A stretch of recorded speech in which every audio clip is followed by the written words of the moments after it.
saber absolutamente nada. Nós não podíamos investigar. Apenas soubemos. Vimos, acompanhamos as perícias que foram feitas, a rural foi periciada, nós acompanhamos, por ouvir dizer, não é que nós fomos lá para ver a perícia, nós soubemos que estava sendo feita a perícia, soubemos que estavam sendo acusados alguns membros da Polícia Civil e o Rogério Matos. Eu tenho aqui, senhor José Ferreira, um documento da Presidência da República na época, do Serviço Nacional de Informações, Agência Geral. Esse documento circulou na época no gabinete do ministro Alfredo Buzaide, que determinou uma investigação para se saber a origem e a causa da morte do padre. E no documento consta aqui: jovens radicais da direita, em coautoria com investigadores da Polícia Militar de Pernambuco, que se uniram, que utilizaram um veículo pertencente à Polícia Civil no sequestro e no assassínio do padre. E aí, o próprio SNI cita alguns nomes aqui, inclusive nós discutimos, mas no inquérito também já se falava desse nome, discussões que na época. Então, o SNI fala da pessoa do senhor Rogério Matos Nascimento, do senhor Jerônimo Gibson Duarte Rodrigues, sobrinho do senhor delegado Bartolomeu Gibson, e Rivel Rocha, investigador de polícia, e também Humberto Serrano de Souza, também investigador de polícia. Essas informações teriam sido passadas para o SNI na época, pelo SNI local, pela agência regional, e também por outros órgãos de informação. O que o senhor tem a comentar sobre esse fato, essas pessoas? Porque aqui deixa entre linhas que houve uma ação conjunta de jovens, ou seja, por que esses jovens estariam envolvidos com a polícia militar, aliás, com a polícia civil, utilizando inclusive equipamento do Estado. Ele foi sequestrado em um veículo de propriedade do Estado de Pernambuco. Aqui não é um documento, não é um documento oficioso, é um documento que chegou à Presidência da República na época. Eu gostaria que o senhor se o senhor tem algum comentário sobre esse assunto, sobre essas pessoas.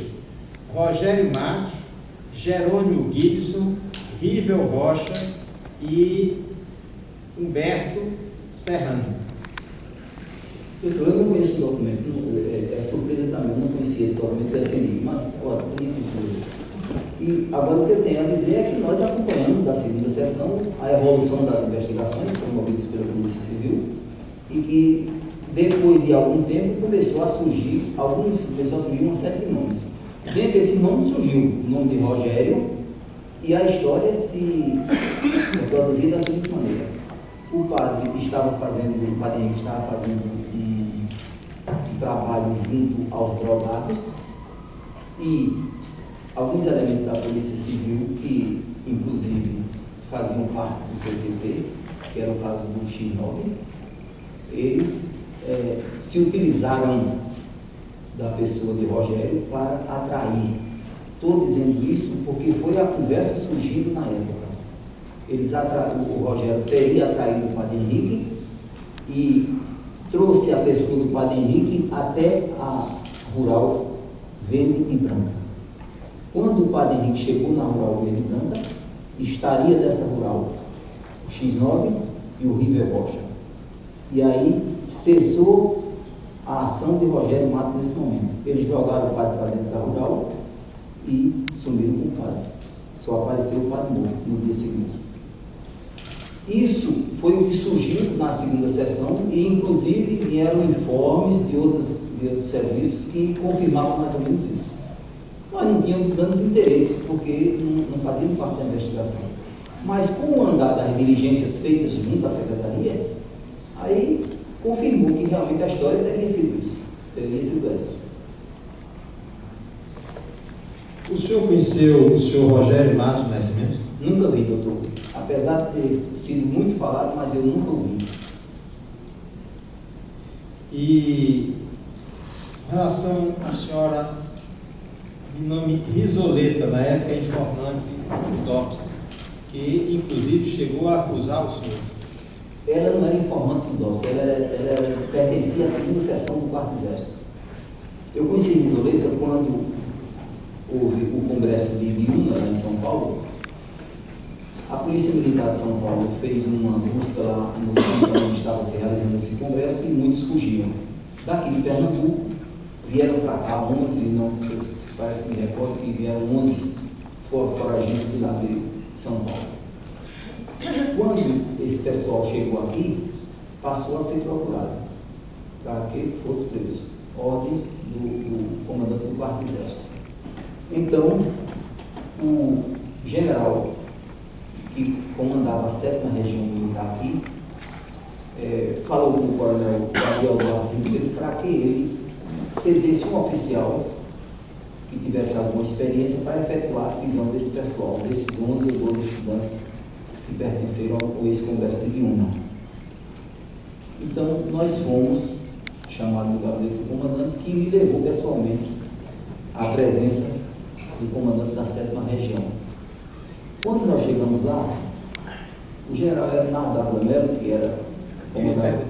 Quem era o comandante da polícia e quem era o comandante da 7ª Região? O comandante da Polícia Militar era o coronel Duarte Ribeiro, Gabriel Duarte Ribeiro. Pertencia aos 4 do Exército também. Naquela época, quem comandava a Polícia Militar era o oficial do Exército. E o general Bernardo W. Melo era o comandante da 7ª Região Militar. Então, o general Bernardo me expôs o problema e disse que queria que o pessoal preso no mais breve espaço de tempo. Então, no dia seguinte, eu já caí na rua e efetuei, em 2 ou 3 dias, efetuei quase todas as prisões. Faltou o Cândido Filho de Melo. Então, no primeiro dia, me recordo, desculpe interromper, esposa Pereira. O senhor lembra os nomes desses 8, 9? Não lembro todo o nome. Lembro todo o nome. Tinha um ex-colega meu de seminário, Romildo, que é mais ou menos da minha idade, deve estar vindo. Teve também o jornalista, né, esse jornalista do Noblar. Esqueci o nome dele. Do Ricardo Noblar? Ricardo Noblar, muito bem. Ricardo Noblar. E teve outros que não me recordo na hora. Bom, por último, faltou o Cândido. Bom, voltando um pouquinho atrás. Quando o general Bernardo Melo me passou a missão de efetuar a prisão desse pessoal, na hora da saída, o chefe do Estado-Maior dele me chamou e me apresentou Risoleta Cavalcante. Disse: essa é uma moça que trabalha aqui na segunda seção que vai lhe ajudar. Você quer? Eu quero. Eu disse que queria. Até porque, usando uma presença feminina, nós não tínhamos agentes femininos na segunda seção da Polícia Militar. O Exército tinha, o Semimar tinha, todas as forças de segurança, pelo menos a Polícia Militar. Então, eu usei Risoleta para localizar muitos desses estudantes. Então, Ricardo Noblar mesmo, foi ela que localizou junto à faculdade que pertencia aos pais. A Universidade Católica, naquele tempo, era muito menor, mas eu efetuei a prisão de Ricardo Noblar, aproximadamente umas 7, 8 horas, no pátio da própria universidade, da própria faculdade. Todos os estudantes que eu prendi, menos o Cândido, todos eles eu prendia e, na mesma hora, eu levava para o meu quartel. Lá no meu quartel, eu preparava um documento apresentando ao 4º Exército. Eu preparava um ofício fazendo a remessa do preso para o 4º Exército. No caso de 3 que eu prendi numa noite só, inclusive o Ricardo Noblar, eles dormiram no alojamento dos oficiais, lá no quartel de Jandarinha. E no dia seguinte foi que nós transportamos os presos para o 4º Exército. O senhor disse que prendeu o jornalista Ricardo Noblar na área interna da Universidade Católica. Sim, senhor. Isso foi um horário de expediente, horário de 7h30 aula? e 8 horas da noite, mais ou menos. Então, a própria, o senhor chegou fardado ou não, tudo apazando. A segunda sessão só trabalhava faz ano. Mas eu quero saber, o senhor chegou então, o senhor entrou no prédio da Universidade Católica em 1969, o senhor ingressou no prédio, e o senhor prendeu um estudante dentro do prédio da universidade, do pai da universidade. Eu pergunto, a universidade tinha conhecimento ou tinha algum, não formulou, não demonstrou nenhuma insatisfação da polícia ingressar no campo de uma universidade católica? Acho até que a universidade nunca soube que eu prendi Ricardo Noblar. Cheguei junto dele, me apresentei e disse, olha, eu sou o capitão da Polícia Militar, não lembro se era capitão, era tenente na época, e tem uma ordem de prisão para você ir ao quarto exército. Ele disse para mim, mas capitão, por quê? Eu disse, olha, é alguma coisa relacionada ao Congresso de Lima. Você quer ir ou quer ser forçado? Se vamos embora. Então ele saiu, nunca algemei nenhum desses estudantes, porque não precisava algemar. Acredito que estejam todos vivos, estão aí para dizer. Nunca algemei nenhum deles. Ricardo foi um deles, não precisou algemar. Eles saíram, entraram no veículo comigo, que era a Rural Azul e Branca. Eles entraram no veículo comigo e de lá eu levei para o meu quartel. Como era já tarde da noite, dormiu lá. No dia seguinte é que eu os apresentei no quarto exército. E aí o senhor apresentou no quarto exército. Em que local? Primeiro, em que local? Segundo, a que autoridade? Terceiro, o senhor disse que tinha uma ordem de prisão. Não é uma ordem escrita, é uma ordem verbal. É aí que eu queria chegar. Quem emitiu uma ordem escrita de prisão o senhor prender dentro da universidade um jornalista, ou estudante de jornalismo? Nunca eu vi uma ordem por escrito. Eu apenas recebi a ordem verbal e cumpri. Agora, quando nós fizemos as prisões, e que no dia seguinte eu apresentava ao quarto exército, eu me reportava ao coronel Câmara Sena, que era o chefe do Estado-Maior, o general Ednardo W. No caso do Ricardo Noblar e mais dois, que eu não me recordo o nome, eles nem desceram do veículo. Ele mandou que imediatamente eu os conduzisse para o quartel do Corpo de Bombeiros, onde eles deveriam ficar presos. E assim foi feito. Eu, pessoalmente, levei o Ricardo Noblar e mais dois, e apresentei ao coronel comandante do Corpo de Bombeiros, emitindo uma ordem verbal também, que era do comandante da certa região militar, que eles deveriam ficar ali e permanecer ali até segunda ordem. Entreguei e dei cumprida a missão lá.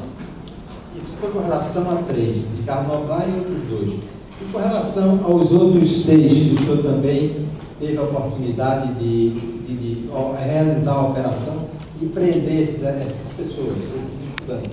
Todos foram levados para onde? Todos os restantes, o coronel Câmara Sena recebeu e recolheu ao quartel. O destino eu não sei depois, como eles foram tirar a carteira. O coronel Câmara Sena, qual era a conduta, qual era o relacionamento com o senhor? Segundo, qual era a conduta do coronel? Porque um chefe de Estado-Maior receber um preso só mesmo no regime de exceção, de alta exceção, porque de regular exceção já não seria possível. Prende uma pessoa sem ordem judicial, sem uma ordem escrita, leva para o gabinete do chefe do Estado-Maior. Quer dizer, um coronel diz, é chefe do Estado-Maior, recebe essa pessoa e diz, transfere para tal lugar. Qual é então o poder que tinha de decisão o coronel Sena, Câmara Sena, e qual era a relação, que eu sei que o senhor deve saber, presumo pelo menos, a relação do coronel Câmara Sena com os outros órgãos de segurança militar? Bom, o coronel Câmara Sena era a segunda pessoa do general comandante da certa região militar. Era sabido que ele era um homem violento, um homem que tinha muita força dentro principalmente do exército, e, na verdade, ordens escritas não tinha a ordem da força. Era o regime de força que prevalecia naquela época. Ninguém absolutamente discutia qualquer ordem emitida de prisão por um desses generais, ou pelo chefe do Estado-Maior. Ninguém discutia isso. Era cumprir, simplesmente cumprir.